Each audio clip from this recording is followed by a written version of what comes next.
9 जनवरी 2025 तर्जुमान अकाबिर लिसान अख्तर सानी आरिफ बिल्लाह शेखुल हदीस शेखुल उलमा हजरत मौलाना शाह अब्दुल मतीन बिन हुसैन साहिब दामद बरकातुहु मेर बादशाह माशिक इज्तिमा अजीम शान इल्हामी बयान बैतुल हक जामे मस्जिद ঢালকানগর ঢাকা বয়ানটি বারবার শুনতে থাকার মতো।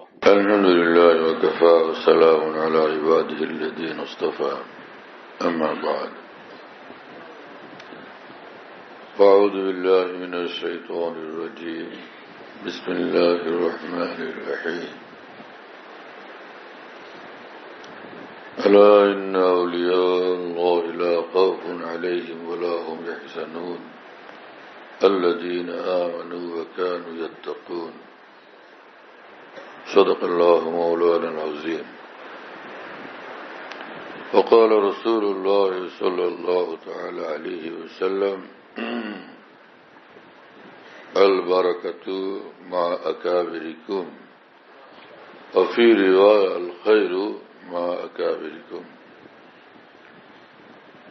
وقال عليه الصلاة والسلام الدين النصيحة لله ولرسوله ولأئمة المسلمين وعامتهم.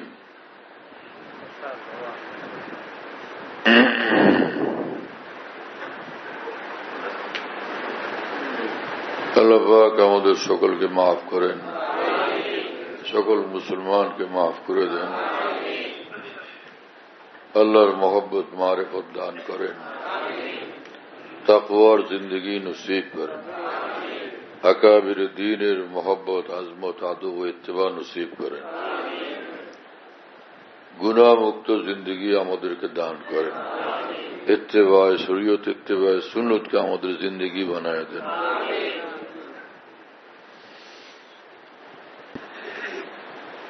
কোরআনে কারীমে মহান রব্বুল আলামিন বলেন, গভীর মনোযোগে শুনো এই কথা যে যারা আল্লাহর ওলি হয়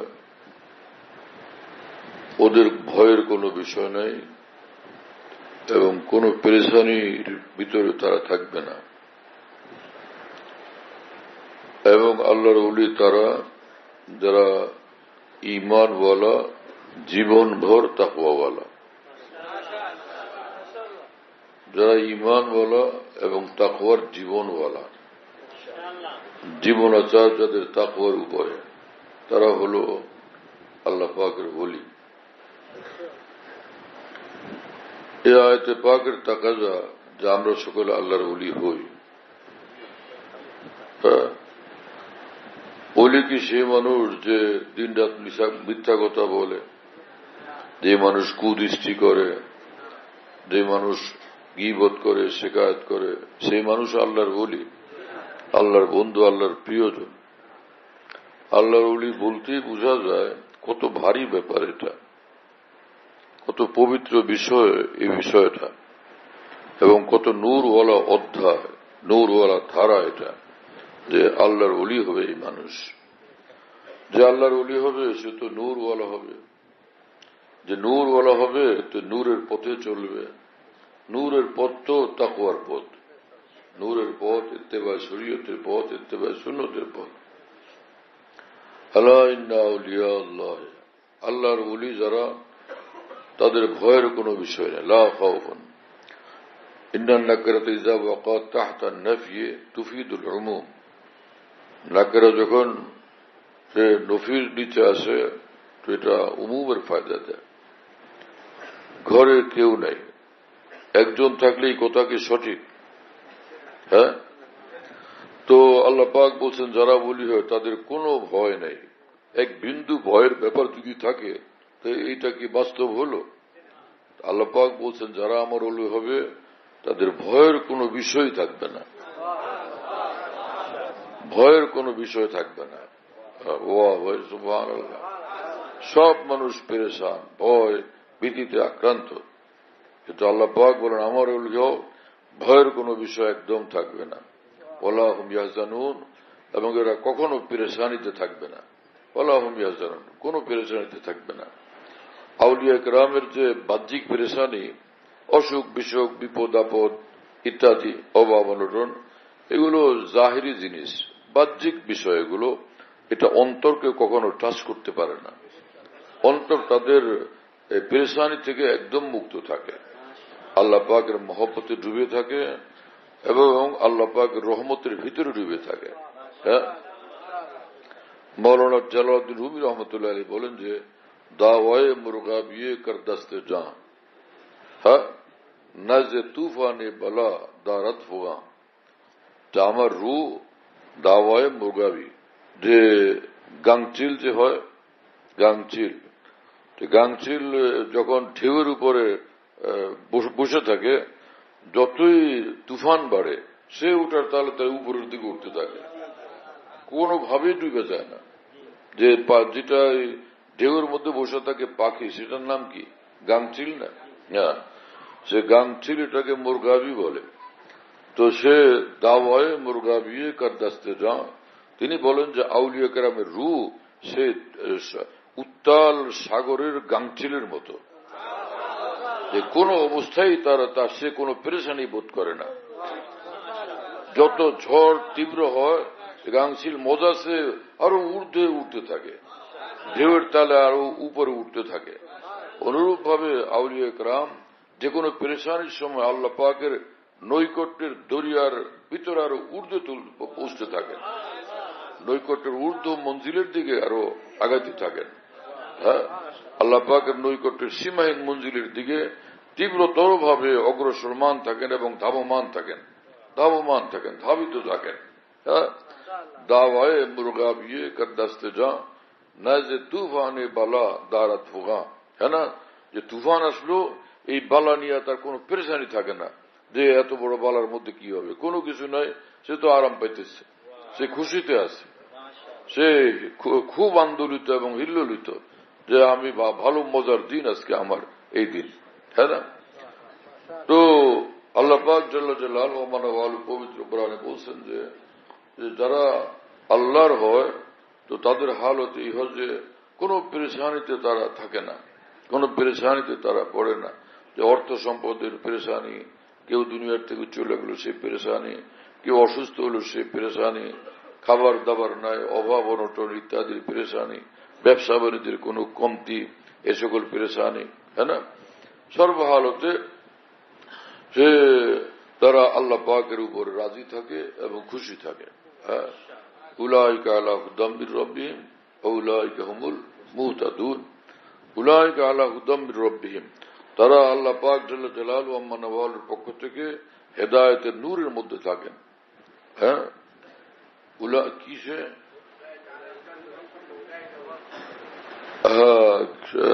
সে আয়াত পাক কি? না না, সে উলাইকা আলাইহিম সালাওয়াতুম মির রাব্বিহিম ওয়া রাহমা, উলাইকা আলাইহিম সালাওয়াতুম মির রাব্বিহিম ওয়া রাহমা ওয়া উলাইকা হুমুল মুহতাদুন। আল্লাহ পাক বলেন যে তাদের উপর আমার স্পেশাল রহমত, সালাওয়াত স্পেশাল রহমত এবং রহমতি রহমত। হ্যাঁ, ওয়া উলাইকা হুমুল মুহতাদুন, এরা একদম আল্লাহ পাক যা চান সেই জিনিস পর্যন্ত পৌঁছে গেছেন। মুহতাদুন, আল্লাহ পাক যা চান, আল্লাহ পাকের নির্ধারিত লক্ষ্যের উপর তারা প্রতিষ্ঠিত। হ্যাঁ, ऐसा कामयाब बंदा তারা।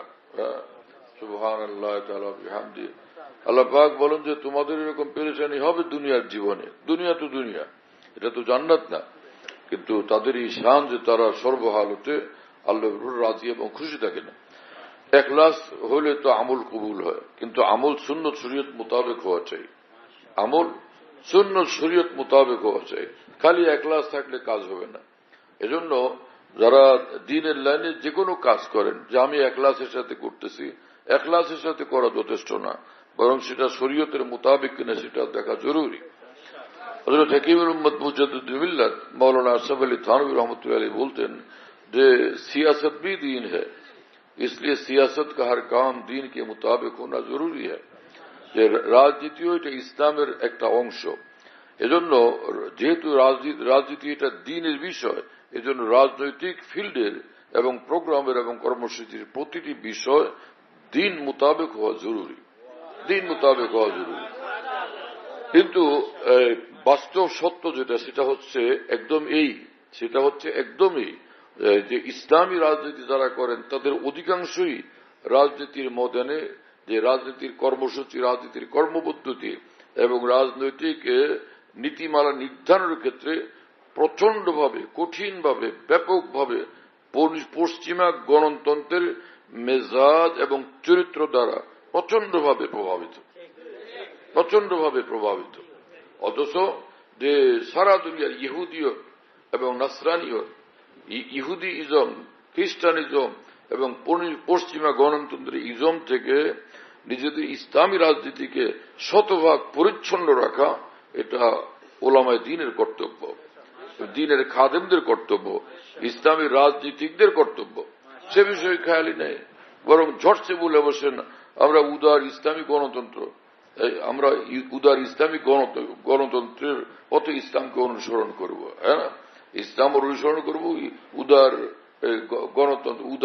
গণতন্ত্রের পথে। এ কোনো কথা হলো? এটা কিসের উদার গণতন্ত্র? ইসলাম তো ইসলামের মধ্যে গণতন্ত্র রাষ্ট্র কোন জায়গাতে? কি আশ্চর্যের বিষয় সকল মানুষের বক্তব্য। বুঝে না, ইসলাম সম্পর্কে কোনো জ্ঞান নেই।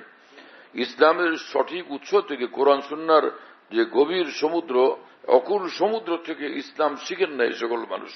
চটি বই পুস্তক পড়ে পড়ে ইসলাম সম্পর্কে কিছু একটা এজমালি ধারণা হয়েছে, এজন্য জায়গায় জায়গায় খালি হিলতে থাকেন, দুলতে থাকেন, কাঁপতে থাকেন এবং এদিক সেদিক পদস্খলিত হইতে থাকেন, ডানে বায়ে পড়ে গিয়ে অ্যাক্সিডেন্ট করতে থাকেন। তো এইভাবে তো কথা বলা ঠিক না। হ্যাঁ, আলেম উলামা, বিজ্ঞ, মজবুত, আল্লাহ ভীরু উলামায়ে দ্বীনের সঙ্গে উঠা বসা একদম নাই। যাদের আল্লাহ ভীরু উলামায়ে দ্বীনের সঙ্গে উঠা বসা নাই, এটা আলামত যে সে হকের উপর নাই, সে ভুলের মধ্যে আছে। কারণ আল্লাহ ওয়ালাদের সঙ্গে আলেমে দ্বীন, রব্বানি আলেমে দ্বীনের সঙ্গে তার সম্পর্ক নাই, সংযোগ নাই, বরং দূরত্ব এবং কঠিন দূরত্ব। এটা আলামত যে নূরের পথে নেই, আলোর পথে নেই, ভুলের মধ্যে আছে, বিভ্রান্তির শিকার আছে, অন্ধকারের মধ্যে পড়ে আছে। এরকম লোকদের রাস্তা এটা কোনো ক্রমেই বিশ্বস্ত রাস্তা না, এবং এটা সুগম রাস্তা না, দুর্গম। এটা সুগম না, দুর্গম রাস্তা। এখানে গেলেই অ্যাক্সিডেন্ট করতে হবে, ভুলের মধ্যে পড়তে হবে। তো কোন প্রসঙ্গে আসলো এই কথা? ইখলাস থাকতে হবে। ইখলাস ব্যতীত আমল কবুল হয় না, ইখলাস ব্যতীত আমল কবুল হয় না। কিন্তু এই সকল মানুষ তো আল্লাহর জন্যই খাটেন, তাদের দুনিয়ার স্বার্থ এগুলো মাথায় নেই। কিন্তু ইখলাস যথেষ্ট না, সেই কাজগুলো সুন্নাত শরীয়ত মোতাবেক হওয়া জরুরি। আশ্চর্য এই বিষয়ে সাহাবায়ে কেরাম যুদ্ধ করতেছিলেন, কোনো কমি ছিল না আমলের ক্ষেত্রে, যে আল্লাহর জন্যই জিহাদ করতেছিলেন, কোনো এদিক সেদিক খেয়াল ছিল না, এবং 5 ওয়াক্ত নামাজও পড়তেছিলেন। যে সকল মানুষ বলেন যে জিহাদের জন্য নামাজ ত্যাগ করে দেওয়া জায়েজ আছে, এরা ভুলের মধ্যে আছেন। এতো একটা যুদ্ধের মধ্যে যে কাফিরদের এত ভয়ঙ্কর আক্রমণ ছিল, সেখান থেকে যদি এই যে মানে ওই সময় নামাজ পড়তে যাওয়া হয় তো ওরা মদিনা দখল করে ফেলবে। আর ইসলামের সারা বিশ্বব্যাপী যে অভিযান চলতেছিল, ইসলামের যে দাওয়াতি মিশন চলতেছিল, তো এটার মার্কাজ ছিল মদিনা মুনাব্বারা। মদিনা যদি হাতছাড়া হয়ে যায় তখন তো কঠিন ভয়ঙ্কর বিপদ হয়ে যাবে। এজন্য এই মার্কাজ যাতে হাতছাড়া না হয়, সেজন্য সাহাবায়ে কেরাম রাদিয়াল্লাহু তাআলা আনহুম কঠিনভাবে সে যুদ্ধের মধ্যে ছিলেন, যাতে শত্রুরা কোনোভাবে মদিনা শরীফে প্রবেশ করতে না পারে। কথা বুঝতেছেন প্রিয় বন্ধুরা? সেজন্য কয়েক ওয়াক্ত নামাজ ছুটে গেছে। ওমর ফারুক রাদিয়াল্লাহু তাআলা আনহু ভীষণ ব্যথা পাইছেন, কষ্ট পাইছেন। সাহাবায়ে কেরাম সকলে, হযরত ওমর রাদিয়াল্লাহু তাআলা আনহু বদদোয়া করছেন, আল্লাহ ওদের ঘর বাড়ি আগুন দিয়ে আপনি ধ্বংস করে দেন, ওরা আমার নামাজগুলি এভাবে নষ্ট করলো। কথা বুঝতেছেন প্রিয় বন্ধুরা? যারা এই সকল কথা বলেন যে জিহাদের জন্য নামাজ ত্যাগ করে দিচ্ছেন, জিহাদের জন্য নামাজ ত্যাগ করে দিচ্ছেন, অতএব জিহাদ নামাজের চেয়ে ঊর্ধ্বে, এরা ভুল কথা বলতেছেন। কথা বুঝতেছেন প্রিয় বন্ধুরা? রমজানের দিনে মুসাফিরের জন্য যে সফর করতেছে তার জন্য বৈধ, সে যদি রোজা না রাখে। তাই বললে যে রোজা না রেখা খালি পুরা রমজান সফরই করতে থাকুক, সেটা উত্তম, এটা কি বলবে কেউ?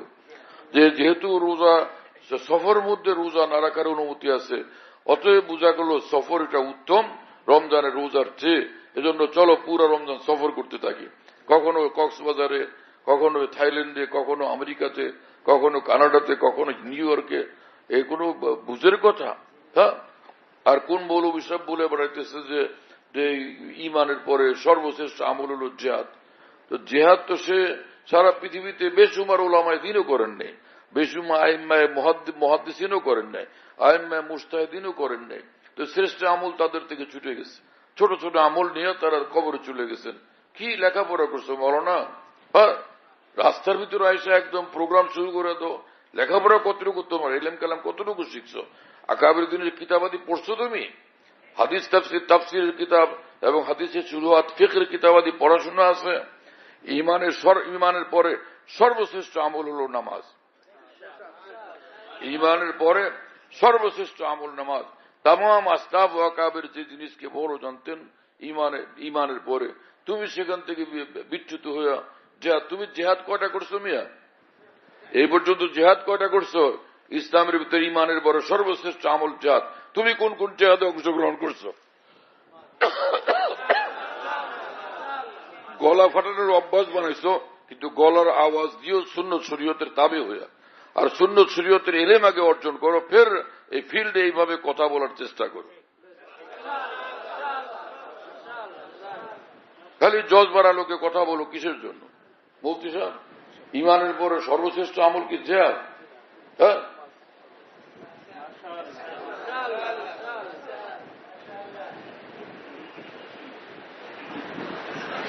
রসুল্লাহ সাল্লাহ আলী সাল্লাম যে সাহাবায়ে কেরামকে দ্বীনের তালিম করতেন, ইসলাম কবুলের পরে, ইমান কবুলের পরে সর্বপ্রথম কি জেহাদের তালিম দিতেন? এই ওলামায়ে কেরাম তো এখানে মাশাআল্লাহ আপনারা অনেক আছেন। রসুল্লাহ সাল্লাহ আলাইহি ওয়াসাল্লাম কোন মানুষ ইমান কবুলের পরে, ইসলাম কবুলের পরে সর্বপ্রথম যে আমল শিক্ষা দিতেন, সর্বশ্রেষ্ঠ আমল যদি জেহাদ, তাহলে জেহাদের তালিম দিতেন, জেহাদ শিক্ষা দিতেন। হ্যাঁ, কি শিক্ষা দিতেন রাসূলুল্লাহ সাল্লাল্লাহু আলাইহি ওয়াসাল্লাম?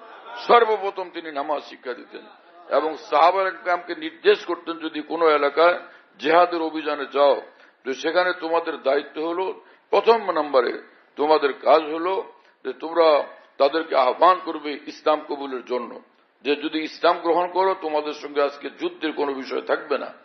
যদি তারা ইসলাম গ্রহণ করে তখনই তাদেরকে বলো যে দিন রাত 5 ওয়াক্ত নামাজ তোমাদেরকে পড়তে হবে, রমজানের রোজা রাখতে হবে, এবং যাকাত ফরজ যাকাত দিতে হবে, হজ ফরজ হলে হজ করতে হবে। কোন একটা হাদিসের মধ্যে এই কথা আছে যে যখনই ইসলাম কবুল করা হয় তখনই তোমাদেরকে দাওয়াতের আমলে মশগুল হইতে হবে অথবা জিহাদের আমলে মশগুল হইতে হবে। একদল বলে ইমানের পরে সর্বশ্রেষ্ঠ আমল হলো দাওয়াত, আল্লাহর দ্বীনের দাওয়াত দেওয়া। আর দাওয়াত দেওয়া তো হচ্ছে অন্য মাখলুকের দিকে মোতাবাজ্জি হইয়া আল্লাহর দিকে তাকে ডাকা, এটা হলো দাওয়াত। আর জিহাদ হলো ওদের সঙ্গে যুদ্ধ করে, তাই না, ইসলামকে হেফাজত করা। জিহাদ হলো একটা অপারেশন, জিহাদ হলো একটা অপারেশন। রোগীর অপারেশন দরকার হলেও অপারেশন করা হয়, অপারেশনের দরকার না হলে তার অপারেশন করা হয় না। হ্যাঁ, জিহাদ হলো একটা অপারেশন, যখন জরুরত হয় তখন জিহাদ করা হয়। দিনরাত 24 ঘন্টার জন্য যেরকম নামাজের প্রোগ্রাম, দিনরাত 24 ঘন্টার জন্য কোন জিহাদের প্রোগ্রাম তো নাই। হ্যাঁ, রাসূল আকরাম সাল্লাল্লাহু আলাইহি ওয়াসাল্লাম হুদায়বিয়ার যুদ্ধে, হুদায়বিয়ার ময়দানে, হুদায়বিয়ার এলাকাতে যখন সন্ধি চুক্তি করলেন, রাসূলুল্লাহ সাল্লাল্লাহু আলাইহি ওয়াসাল্লাম একটা না 2 বছর পর্যন্ত কোন জিহাদ তো করেন নাই, বরং চতুর্দিকে দাওয়াত দিতে থাকছেন এবং দাওয়াতি কাফেলা পাঠাইতে থাকছেন। এবং রাসূলুল্লাহ সাল্লাল্লাহু আলাইহি ওয়াসাল্লামের জমানে এমন কোন সিস্টেম ছিল না যে 3 দিনের জন্য যাওয়া লাগবে, 10 দিনের জন্য যাওয়া লাগবে, 40 দিনের জন্য যাওয়া লাগবে, তিন চিল্লার জন্য যাওয়া লাগবে, 1 সালের জন্য যাওয়া লাগবে, এগুলো ছিল না। যেমন পরবর্তী ওই জমানে কোনো মাদ্রাসা তো ছিল না। পরবর্তী যুগে ওলামায়ে দ্বীনের জন্য, ইলমে দ্বীন শিক্ষা দেওয়ার জন্য একটা তরতিব বানাইছেন যে মাদ্রাসা হবে, সেখানে আসবে, লেখাপড়া করবে, আলেমে দ্বীন হবে। অনুরূপভাবে 1500 বছর পর্যন্ত দাওয়াত এবং তাবলীগের দ্বীন প্রচারের যে নিজাম ছিল সেটা ভিন্ন ছিল। কিন্তু 1500 বছর পরে মাওলানা ইলিয়াস রহমতুল্লাহ আলাইহি এই ভাঙ্গাচুরা পৃথিবীর মধ্যে একটা নিজাম চালু করছেন যে 6 উসুলের উপর তোমরা নিজেদের তৈরি করো এবং লোকদেরকেও বলো আসেন আপনারা কালেমা পড়েন, ইমানের পথে আসেন, নামাজের পথে আসেন, দ্বীনের পথে আসেন। হ্যাঁ না, এজমালি ভাবে একটা দাওয়াত, ব্যাপক দ্বীনি দাওয়াত না, দাওয়াত ও তাবলীগের এই সিস্টেম, এজমালি ভাবে দাওয়াত দেওয়া। তো তো এটা এক নিজাম বানাইছেন হযরত মাওলানা ইলিয়াস রহমতুল্লাহ আলাইহি, যে নিজামটা সারা পৃথিবীতে উপকারী প্রমাণিত হয়েছে যদি এটা উসুলের উপর কাজ করা হয়। সেই হযরত মাওলানা ইলিয়াস রহমতুল্লাহ আলাইহির দেওয়া নির্ভেজাল স্বচ্ছ পরিচ্ছন্ন নূরানি উসুলের উপর যতক্ষণ কাজ করা হয় ফায়দায় ফায়দা, লাভে লাভ, বরকতে বরকত। সে উসুলকে ছুঁড়ে ফেলে দিয়ে যখন কাজ করা হয়েছে তো জায়গায় জায়গায় আঞ্চলিকভাবে অথবা সারা পৃথিবীব্যাপী ভয়ঙ্কর পেরেশানি পয়দা হয়েছে। মাওলানা ইলিয়াস রহমতুল্লাহ আলাইহির পক্ষ থেকে হাতে তুলে দেওয়া শ্রেষ্ঠ উন্নত নির্মল নূরানি উসুলগুলো ছুঁড়ে ফেলে দেওয়ার কারণে। আর যতক্ষণ পর্যন্ত সে উসুলের উপরে চলে মানুষ, তো আল্লাহর কসম ফায়দাই ফায়দা, লাভই লাভ। মাওলানা ইলিয়াস রহমতুল্লাহ আলাইহি কাউকে এই কথা বলেন নাই দাওয়াত তাবলীগের 6 সুরের উপর কাজ করার পরে সে শাইখুল হাদিস হয়ে যাবে, সে বুখারী শরীফ পড়াইতে পারবে, সে ফতোয়া শামী পড়াইতে পারবে, ফতোয়া আলমগীরি পড়াইতে পারবে, শরীয়তে আহকাম মাসলা মাসাইল বলার যোগ্যতা সম্পন্ন হয়ে যাবে, সে মুফতি সাহেব হয়ে যাবে, কোন দারুল ইফতার মুফতি হবে, মুহাদ্দিস হবে, ফকিহ হবে, এরকম তো বলেন নাই। বরং তিনি পরিষ্কার বলে দিয়েছেন যে তোমরা দাওয়াত ও তাবলীগের লাইনে যে কাজ করবে, তো এর মধ্যে তোমাদের একটা দ্বীনের জজবা, দ্বীনের একটা যাওক, দ্বীনের একটা শখ, দ্বীনের একটা বুঝ, দ্বীনের জন্য একটা বেচানি বেকুলতা পয়দা হবে। তো এটা পুরা করবে কি দিয়া? উলামায়ে দ্বীনের কাছে যাও, তাদের নিকট থেকে শরীয়তের মাসলা মাসাইল জানো।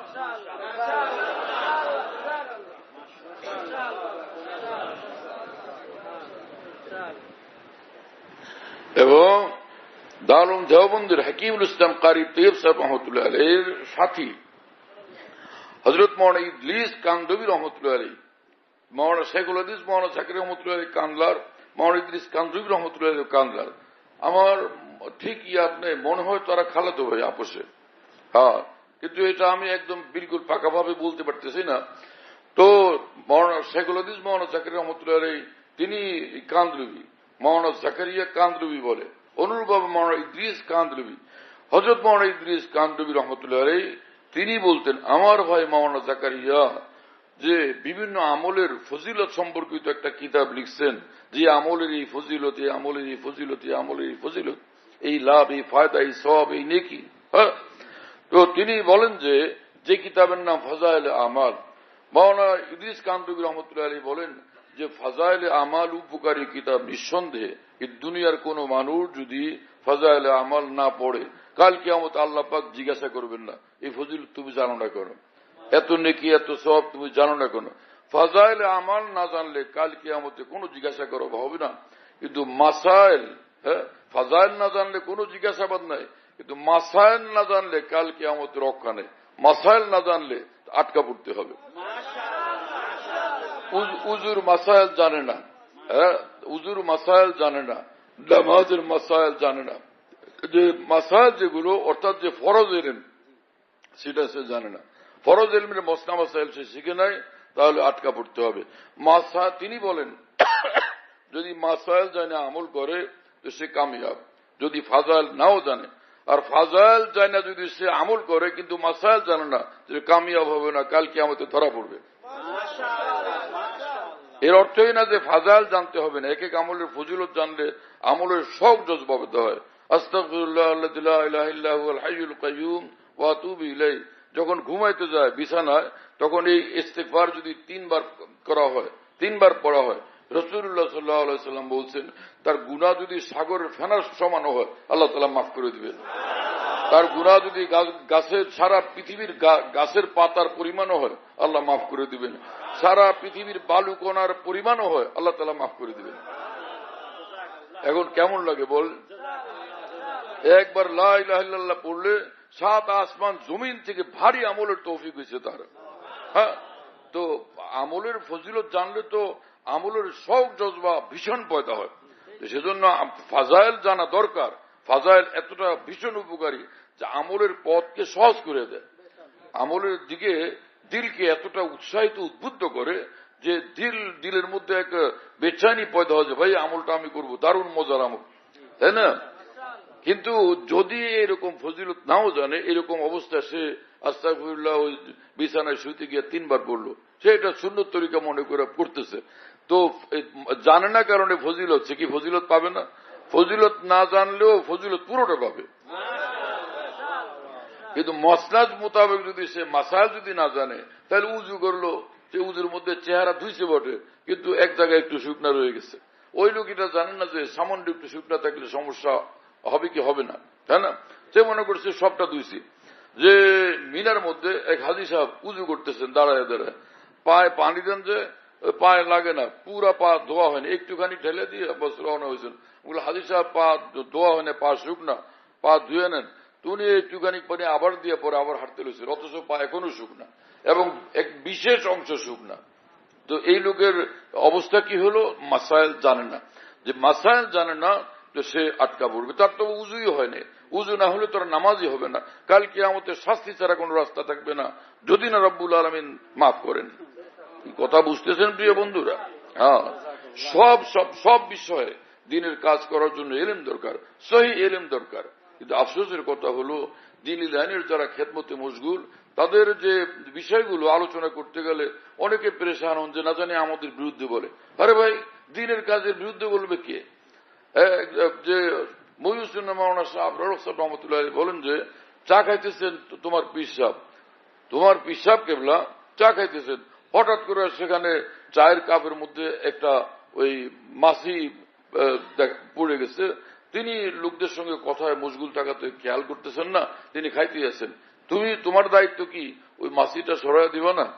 যে একটা চামচ নিয়েছে জলদি যদি এখানে মাছি পড়ছে আমি ফেলে দিই এটা, নাকি যে আমি কেমনে বলি এত বড় মুরব্বী মানুষ, সকলের শ্রদ্ধা, কোটি কোটি মানুষ তাকে শ্রদ্ধা করে, আমি কিভাবে তাকে বলি যে আপনার কাপের মধ্যে মাছি পড়ছে, বেয়াদবি হবে, আমি চুপচাপ থাকি? এরকম করবা তুমি?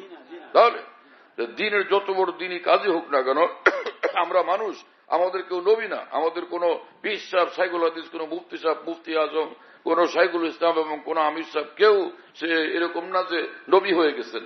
আর নবী যিনি না তার ভুল ভ্রান্তি হইতেই পারে, আর ভুল ভ্রান্তি হলে সেটা সংশোধন করা শরীয়তের আলোকে জরুরি। তো সেই লোকের যদি সেদিকে খেয়াল না গেল, আরেক মুসলমান ভাই সেটা খেয়াল করে দিন। আল মুমিন মিরআতুল মুমিন, হ্যাঁ না? এক মুসলমান আরেক মুসলমানকে সহযোগিতা করবে, খায়ের খাই করবে। আর দিন আন-নাসিহা, রাসূলুল্লাহ সাল্লাল্লাহু আলাইহি ওয়াসাল্লাম বলছেন দিন হলো খায়ের খাহির নাম। অর্থাৎ তোমার মধ্যে সমস্ত মুসলমানের জন্য খায়ের খাহি পয়দা হয়েছে কিনা, আল্লাহর জন্য খায়ের কাহি, রসুলের জন্য খায়ের কাহি, এবং সমস্ত আইম্মায়ে মুসলিমিন মুসলিম রাষ্ট্রের পরিচালক মন্ডলের জন্য খায়ের কাহি, কল্যাণ কামিতা এবং সব মুসলমানের খায়ের কাহি তোমার দিলে আছে কিনা। যদি এই পরিমাণ খায়ের কাহি পয়দা হয় তো তুমি দিনওয়ালা। এই পরিমাণ খায়ের কাহি যদি পয়দা না হয়, এখনো দিন তোমার মধ্যে আসে নাই, এখনো দিন তোমার মধ্যে আসে নাই। সকলের প্রতি খায়ের কাহি, লিল্লাহি ওয়া লিরাসূলি, আল্লাহর জন্য খায়ের কাহি, হ্যাঁ না? এবং যে আল্লাহর জন্য খায়ের কাহি লোকেরা আল্লাহর বিরুদ্ধে বলে এবং আল্লাহর সঙ্গে শরীক করে, এটাকে সে বরদাস্ত করতে পারে। এটা আল্লাহ পাকের জন্য খায়ের কাহি, রসুলের জন্য খায়ের কাহি, কল্যাণ কামিতা। এবং সে আইম্মাতুল মুসলিমিন মানে যারা মুসলিম রাষ্ট্রসমূহ পরিচালনা করেন, মুসলমানদের রাষ্ট্র পরিচালক যারা, তাদের জন্য খায়ের কাহি, কল্যাণ কামিতা। আম্মাতিহিম এবং সাধারণ মুসলমানদের খায়ের কাহি। এই সবটা যদি তোমার মধ্যে আসছে তো তুমি এখন দিনওয়ালা, আর না হলে দিন তোমার মধ্যে আসে নাই। আর আমাদের মুসলমানদের অবস্থা হলো কোন দিনের কাজের সঙ্গে যদি যুক্তও থাকে একটা জামাতের সঙ্গে, তা আমার কাজ দিনই কাজ আর বাকি কাজ দিনই কাজ না। হ্যাঁ, মহিউদ্দিন মাওলানা আবরার আফসার রহমতুল্লাহর ভাষায় ইহি দিন কা কাম হয়, আমাদের কাজটা একমাত্র দিনের কাজ, এটাই দিনের কাজ, যে বলবে সে গুমরাহিতে লিপ্ত। আর ये भी दिन का काम है, আমি যেটা করি সেটাও দিনের কাজ, আরো হক্কানি উলামায়ে যে দিনের কাজ করেন সেটাও দিনের কাজ, সেটাও দিনের কাজ, এটাও দিনের কাজ। এরকম মনে করলে এখন তুমি সহি পথে আছো, সহি বুঝের মধ্যে আছো।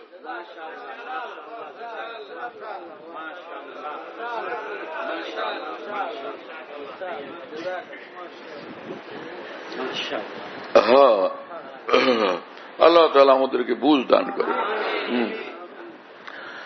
আর যেখানে সেখানে যত ইসলামী দল, অনেকেরই দেখছি সারা জীবনে যে ইসলামী দলগুলো ওই যে পার্টির অফিসের মধ্যে লেখা থাকে ওয়াতাসিমু বিহাবলিল্লাহ জামিআন ওয়া লা তাফাররাকু, যে আল্লাহর দ্বীনের, আবার বাংলাতে লেখাও থাকে, কেউ আল্লাহর দ্বীনের রশিকে লেখে, আল্লাহর দ্বীনে আল্লাহর রজ্জুকে লেখে, আল্লাহর রশিকে লেখে, তাই না? আল্লাহর রশিকে, আল্লাহর রজ্জুকে শক্তভাবে মজবুতভাবে আঁকড়ে ধরো, ওয়ালা তাফাররাকু, এবং তোমরা পরস্পর বিচ্ছিন্ন হয়েও না। হ্যাঁ, এই আয়াত লেখে। এর অর্থ কি পার্টিতে যোগ দেওয়া?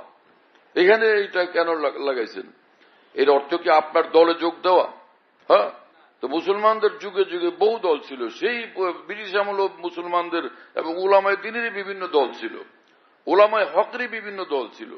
তো কোন দলে যোগ দিলে এই আয়াতের উপর আমল হবে? কোন দলে যোগ দিতে হবে? এবং সে পাকিস্তান আমল আলেমদেরও বিভিন্ন জামাত ছিল, দল ছিল, ইসলামপন্থীদের বিভিন্ন দল ছিল। এইভাবে এখন তো বাংলাদেশে কত ইসলামী দল আছে, তো কোন দলের মধ্যে যোগ দিলে সেই আয়াতে পাকের উপর আমল হবে? আপনি যদি কেউ মনে করে থাকেন এরকম পার্টিতে যোগ দেওয়া, কোন ইসলামী দলের যোগ দেওয়া এই আয়াতে পাকের অর্থ, তা আপনি কোরআনের অর্থ সম্পূর্ণ ভুল বুঝছেন, 100% ভুল বুঝছেন আপনি। এই আয়াতে পাকের অর্থ এটা কোন মুফাসসিরিন লেখেন না।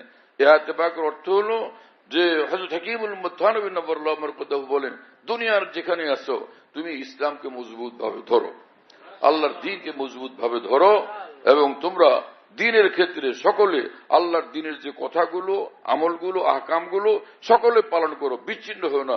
কেউ একদিক চলে গেছে, কেউ আরেকদিক চলে গেছে, না, সকলে আল্লাহর দ্বীনের উপরেই চলো, সহিভাবে সকলে আল্লাহ পাকের দ্বীনের উপরে চলো। একদল মসজিদে আসছে, আরেকদল মসজিদে নাই, এরকম না হয়। ওয়ালা তাতাফাররাকু, একদল জাকাত দিতেছো, আরেকদল জাকাত দাও নাই, একদলের হজ ফরজ হলে হজ করে, আরেকদল হজ করে না। এইরকম তোমাদের ভিতরে বিচ্ছিন্নতা যেন না দেখি, তোমাদের মধ্যে দেখি আমি এক ঐক্যবদ্ধতা। মাশাআল্লাহ, হজ ফরজ তো হজ আদায় সকলে করতেছো, জাকাত ফরজ তো জাকাত আদায় সকলে করতেছো, নামাজ ফরজ তো নামাজ আদায় সকলে করতেছো, এই অর্থ। কথা বুঝুন না?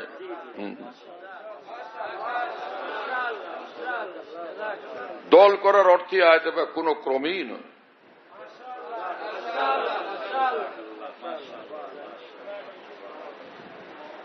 হ্যাঁ, বহরহাল তো যে কথা বলতে গিয়ে পরে দেখো সে যে এখলাসের কথা বলতেছিলাম, যে এখলাস জরুরি আমল কবুল হওয়ার জন্য।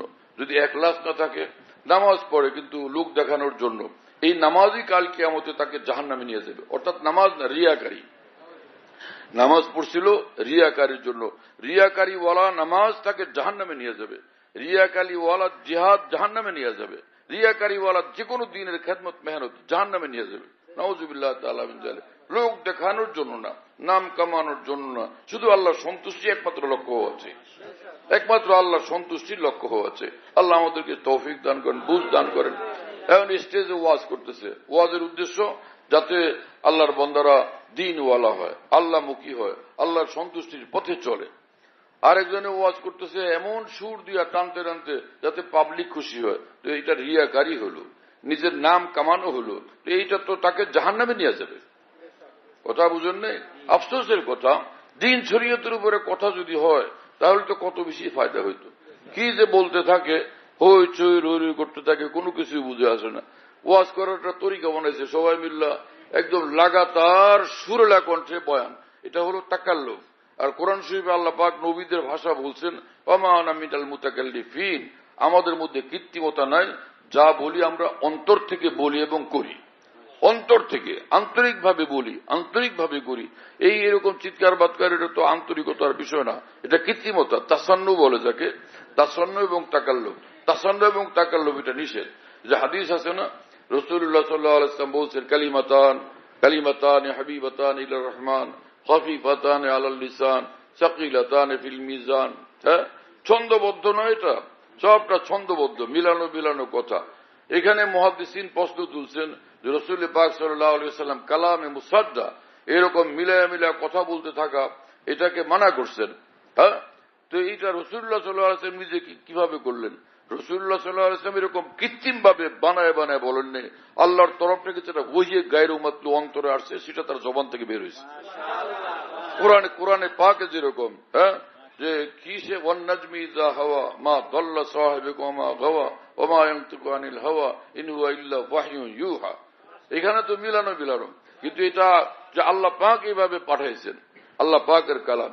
রাসূলুল্লাহ সাল্লাল্লাহু আলাইহি ওয়াসাল্লামের জবান থেকে যখন কোনো মিলানো কথা, এরকম ছন্দবদ্ধ কথা বের হয়, ছন্দবদ্ধ কথার মতো কথা বের হয়, তো সেটা রসুল সাল্লাল্লাহু আলাইহি ওয়াসাল্লামের পক্ষ থেকে কোনো তাসান্ন তাকাল্লুফ কৃত্রিমতা না, আল্লাহর তরফ থেকে দিলে যেটা আসছে তো সেটা তার জবান থেকে বের হয়েছে। এই জবাব দিচ্ছেন মুহাদ্দিসিন কেরাম। কথা বুঝতেছেন? তো ওখানে এই প্রশ্ন যদি উঠে যে এইখানে মিলানো কথা, ছন্দবদ্ধ কথা, হ্যাঁ না, এটা বললে তো সেটার উপর প্রশ্ন তুললে তাহলে সে রাসূলুল্লাহ সাল্লাল্লাহু আলাইহি ওয়াসাল্লামের ভাষার ক্ষেত্রে যখন প্রশ্ন তুলছেন জবাব দিতে হয়েছে, তো আলেমীদের নায়েব রাসূলের কাজ তো হলো নবীর স্থান থেকে কাজ করা এবং কথা বলা। আলেমীদের নায়েব রাসূলের বিষয়টা তো সেরকমই হওয়া চাই। আর কিছু উলামায়ে দ্বীন, বুজুর্গানে দ্বীন এরকম কথা বলতেন, এরকম কিছুটা সুরের ঢঙে, কিন্তু সেটা তাদের কৃত্রিমতা ছিল না। অন্তরে আল্লাহ পাকের ইশক ও মহব্বতের ব্যথার যন্ত্রণায় কাতরাইতে কাতরাইতে তারা এরকম কথা বলতেন। যেমন চট্টগ্রামের হযরত মাওলানা সুলতান আহমদ নানুপুরী রহমতুল্লাহ আলাইহি হযরতের বয়ান শোনার তৌফিক ছিল, মস্তবী শরীফের আশারগুলো পড়তেন আর লাগাতার তিনি কাঁদতে থাকতেন, লাগাতার কাঁদতে থাকতেন। আর ব্যথা ভরা দিলে কি জানি একটা আজীব আন্দাজে, বেদনাদায়ক এক আন্দাজে, দর্দনাক এক আন্দাজে তিনি এরকম বয়ান করতে থাকতেন, দিলের মধ্যে আগুন লাগাই দিত।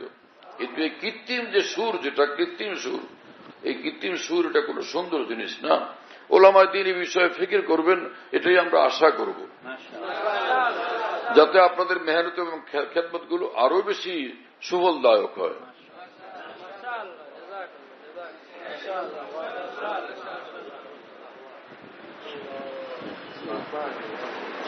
ওমর ফারুক রাদিয়াল্লাহু তাআলা আনহু তিনি 10 বছর পর্যন্ত খেলাফতের ভারী দায়িত্ব পালন করছেন। হ্যাঁ, কিন্তু হযরত ওমর ফারুক রাদিয়াল্লাহু তাআলা আনহু বলতেন এই কথা যে আমার এটা সব হবে আশা আমি করতে পারি না, এই আশা আমি করি না। আমি শুধু এতটুকু যে কাল কিয়ামত রব্বুল আলামিন আমাকে বলে দেন যে যাও মাফ করে দিলাম, এর জন্য কোনো ধরপাকড় না করেন আল্লাহ তাআলা, আমি এতটুকু চাই। আল্লাহ পাক যেন ধরপাকড় না করেন। তো আমরা আমাদের কর্তব্য নবী রাসূলদের অনুসরণ, সাহাবায়ে কেরাম রাদিয়াল্লাহু তাআলার অনুসরণ।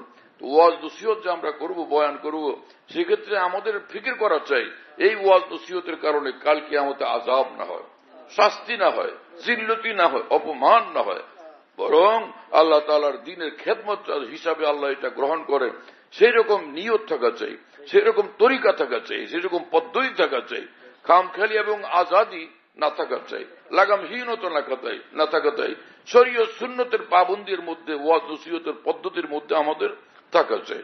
আল্লাহ পাক তৌফিক দান করেন। হ্যাঁ, তো একটু ইখলাস থাকা চাই, আবার আমল শরীয়ত মোতাবেক হওয়া চাই, সুন্নত শরীয়ত মোতাবেক হওয়া চাই, দুইটাই জরুরি।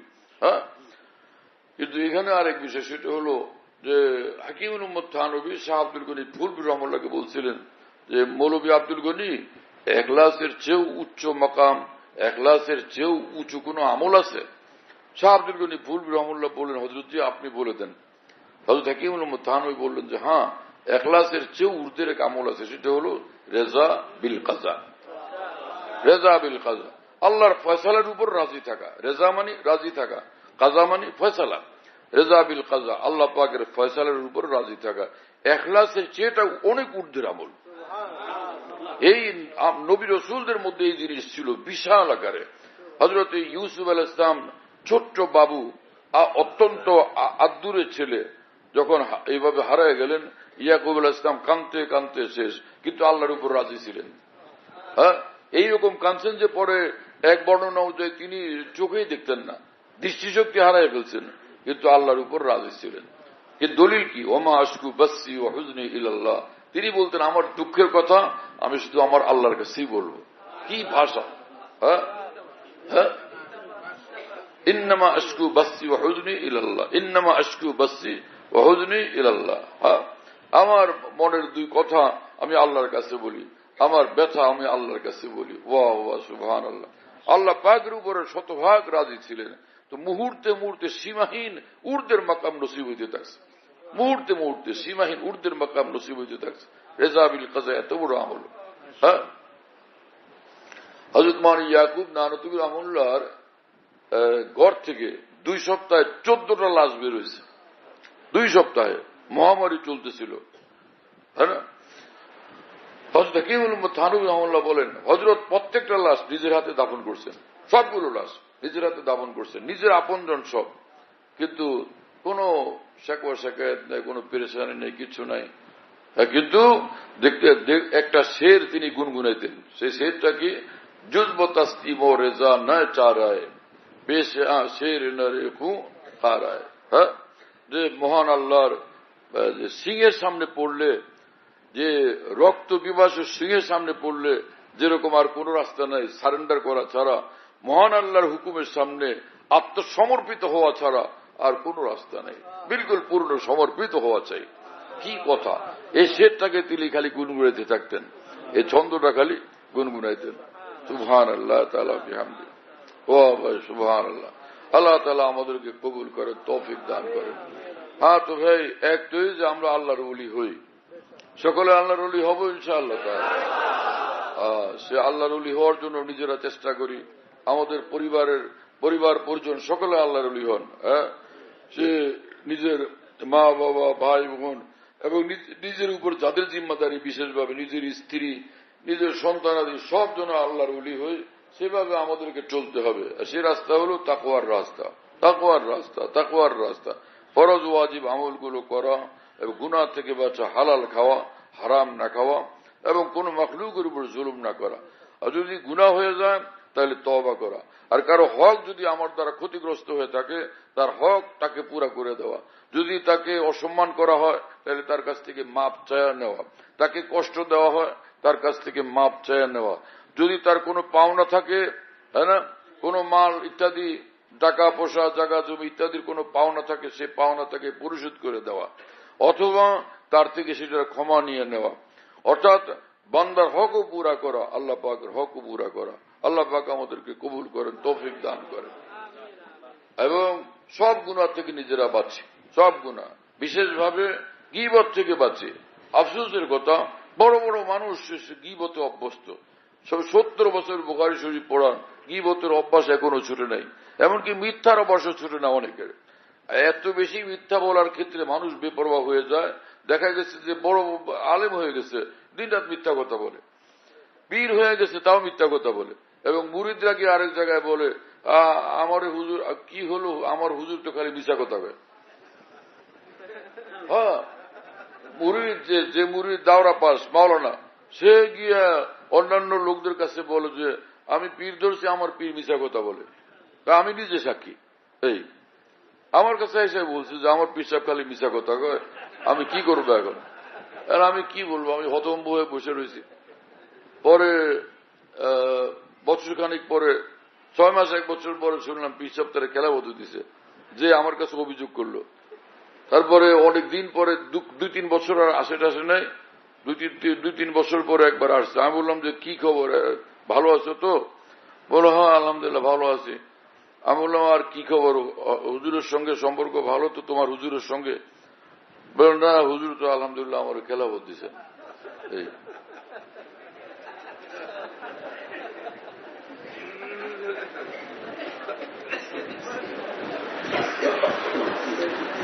এবং হাকিমুল উম্মত মাওলানা আশরাফ আলী থানভী রহমতুল্লাহ আলাইহি বলেন, আমি আমার জীবনে কয়েকজন আলেমকে দেখছি যে ভয়ঙ্কর মিথ্যাবাদী, ভয়ঙ্কর। একজনকে দেখছি সে বুখারী শরীফ পড়ায়, আর সে কি বলবো, বড় প্রভাবশালী মানুষ, দিনরাত মিথ্যা কথা বলেন। এবং এমন মিথ্যা কথা বলেন যে এক ঘটনা বলে আমার সম্পর্কে বলছেন যে অমুক জায়গায় গেছিলাম, ওইখানে এক ঘটনা হয়েছে, এই ঘটনার সাক্ষী আমার নাম বললেন যে মাওলানা আব্দুল মতিন সাহেব সাক্ষী। ও যেই জায়গার কথা বলছেন জীবনে আমি সেই জায়গার নামও শুনিনি এবং আমি সেটা চিনিও না। বলেন যে আমরা দুজন ট্রেনে গেছি, আল্লাহ ওইটা এক ঘটনা বললে আমাকে সাক্ষী বানায় অন্য আরেকজন আলেমকে অভিযুক্ত করার উদ্দেশ্য ছিল। আর আমি ওনার বক্তব্য শেষে আমি বলছি যে এই সম্পূর্ণ এটা অবাস্তব কথা, আমি সেই জায়গার নামও জানি না, আমি জীবনে কোনোদিন সেখানে যাইনি, রিক্সায়ও যাইনি, ট্রেনের কি খবর। হ্যাঁ, সেই বড় বড় আলেমদের সামনে এই কথা আমি বলছিলাম। হযরত মাওলানা ফজলুর রহমান সাহেব রহমতুল্লাহ আলাইহি, মাওলানা আনোয়ার শাহ সাহেব রহমতুল্লাহ আলাইহি, মাওলানা আতা রহমান খান রহমতুল্লাহ আলাইহি, এরকম বড় বড় মানুষদের সামনে আমি বলছিলাম যে এই যে বিরাট হুজুর ইনি মিথ্যা কথা বলেন। আমি সেখানে কোনোদিন যাইনি, আমি জানি না, আমি এই ঘটনার সাক্ষী না। এক মাদ্রাসার প্রিন্সিপালকে অভিযুক্ত করার জন্য এই কথা বলছিলেন, প্রিন্সিপালকে। তা আমি যদি সাক্ষী হই তো ওনারা ওই লোকের মানে ধসাইতে সুবিধা হয়, কিন্তু আমি বলছি এই ঘটনা আমি জানি না, চিন্তা করতে পারেন। এইরকম আলেম মানুষ এরকম জুব্বা গায়ে দেন আর এমন সুন্দর সুন্দর কথা বলেন, বয়ান করেন, কিন্তু একদম ভয়ঙ্কর মিথ্যাবাদী। আমি জানতাম না দাওরা হাদিসের আগে যে দাওরা হাদিসের পরেও মানুষ মিথ্যা কথা বলতে পারে। আমি মনে করছি দাওরা পাশ করার পরে সে তো আলেম দিন হয়ে গেল, নায়েবে রসুল, আর তো এখন গুনাহ করতে পারবে না, মিথ্যা বলার তো প্রশ্ন ওঠে না। কিন্তু ফারেক হওয়ার পরে মাদ্রাসায় গিয়ে দেখি আলেমরাও মিথ্যা কথা বলে। অবাক হয়ে গেলাম যে আলেম মানুষ কেমনি মিথ্যা কথা বলে, নায়েবে রসুল মিথ্যা কথা কেমনে বলবে? যে মিথ্যা কথা বলে সে কি নায়েবে রসুল? কোশ্চেন কেন নায়েবে রসুল? পাক্কা জাহেল সে। হ্যাঁ, এরকম বেপরোয়া কয়েক মৌলবীকে দেখছি আমি, যে দাওরা মাদ্রাসার প্রিন্সিপাল ডাইরেক্ট দিন রাত মিথ্যা কথা বলে, আমাদের সামনে মিথ্যা কথা বলে। একবার এখানে একটা বলে, আবার বিকালবেলা একটা বলে, আবার রাত্রিবেলা আবার আরেকটা বলে। এইরকম মিথ্যুকদের থেকে পরে আসতে দূরে সরে গেছি যে ভাই মহাবিপদ তো এদের সঙ্গে থাকলে খালি গীবত শুনতে হয়। মিথ্যা এবং গীবত অনেক আলেমের ভয়ঙ্কর চরিত্র। এজন্য ইমাম আব্দুল হক সারানী রহমতুল্লাহ আলাইহি তার কিতাব তামবিউল মুক্তারিনের মধ্যে তিনি লিখছেন, যদি তোমরা বাড়িঘর বানাও আলেমদের থেকে দূরে বাড়িঘর বানাও, কারণ এই কওমকে, এই সম্প্রদায়টাকে আমি মারাত্মক হিংসুক পেয়েছি। কি কথা বুঝেন না? আমি এটা পড়ছিলাম, কিন্তু পরে বাস্তব জীবনে দেখলাম যে ঘটনাও তাই, যে আলেমদের মধ্যে অন্য আলেমদের প্রতি হিংসুকের সংখ্যা অনেক বেশি। ভয়ঙ্কর হিংসুটে আলেম আমি বহুত দেখছি, যারা ছোট নিজেদের সমবয়সীদের প্রতি হিংসা করেন, এমনকি নিজের ছোটদেরকে নিজের থেকে অগ্রগামী হয়ে যেতে দেখলে তাও হিংসার আগুনে জ্বলতে পড়তে থাকেন, এবং তাদের বিরুদ্ধে তাদেরকে অপদস্থ করার জন্য নানান ষড়যন্ত্র করতে থাকেন। এই জালেমরা চিন্তাই করে না কালকে আমাদের রব্বুল আলমিনের কাছে হিসাব দিতে হবে, সমস্ত কর্মের জন্য হিসাব দিতে হবে না?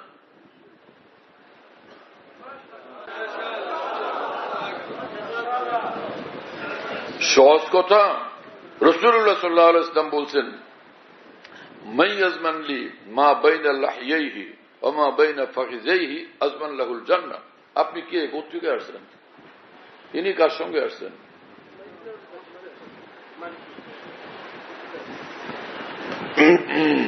কাছে অপরিচিত মানুষ কাছে বসে লাগে, পরিচয় করাই দেন না কেন?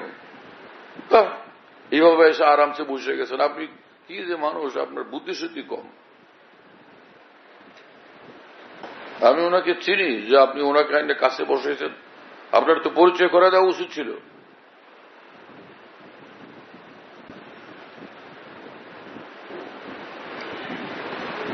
পুরানো লোকদের কাছে কাছে বসেছে, বুঝলেন না?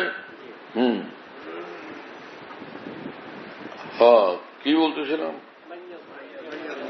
মাইয়াজমানলি মা বাইনা লাহিয়াইহি, এই দুই চোয়ালের মাঝখানের জিনিসটা মানে এই জবান, অমা বাইনা ফাখিযাইহি, আর দুই ডানের মধ্যখানের জিনিস।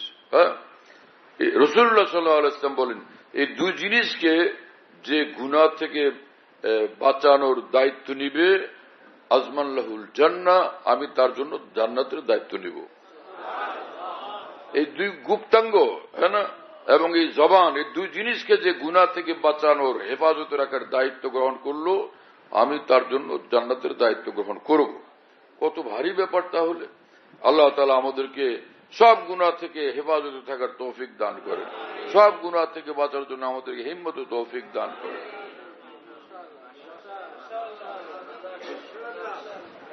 হ্যাঁ,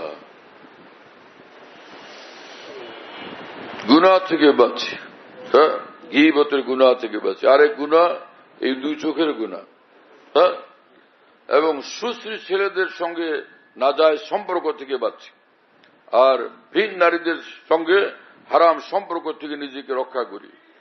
মুফতি শফি সাহেব রহমতুল্লাহ লিখছেন, হযরত মুফতি শফি সাহেব রহমতুল্লাহ লিখছেন যে